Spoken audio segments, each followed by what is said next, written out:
স্কুলের দেওয়ালে গজিয়ে ওঠা পান বিড়ির দোকান সহ স্কুলের সামনে জল জমার সমস্যা নিয়ে পথ অবরোধ অভিভাবকদের। ঘটনাটি ঘটেছে হাওড়া জেলার মহিয়ারি কুন্ডু চৌধুরী ইনস্টিটিউশন স্কুলের সামনে।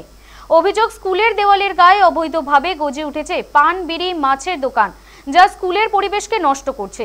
পাশাপাশি এই দোকানগুলো গজিয়ে ওঠার জন্য স্কুলের পাশ দিয়ে বয়ে যাওয়া ড্রেন পরিষ্কার না হওয়ায় জলমগ্ন হয়ে যায় স্কুল চত্বর, যার জেরে নিত্যদিন জল মারিয়েই যেতে হয় পড়ুয়া ও শিক্ষক শিক্ষিকাদের। অভিযোগ, প্রশাসনের কাছে লিখিত অভিযোগ জানানোর পরেও মেলেনি সুরাহা, আর তার জেরেই বুধবার স্কুলের সামনে পথ অবরোধ করেন অভিভাবকরা। খবর পেয়ে ছুটে আসে ডোমজুর থানার পুলিশ। স্থানীয় সূত্রের খবর, সকাল 10টা থেকে প্রায় 1 ঘন্টা অবরোধ অভিভাবকদের। তাদের দাবি ছিল আর আশ্বাস নয়, যে কোনো উপায়ে দ্রুত দোকান সরিয়ে নিতে হবে। বুধবার এই প্রতিবাদে অভিভাবকদের সঙ্গে যোগ দিয়েছিলেন স্কুলের প্রাক্তনীরাও। আমরা কি জবাব দিতে পারবো সেই মায়েদের কাছে? মাননীয় মুখ্যমন্ত্রীর কাছে আবেদন করব। আমরা চাই কোন রকম এখানে কোন রকম বাদীকে তাদের অসহায়তা দেখুন।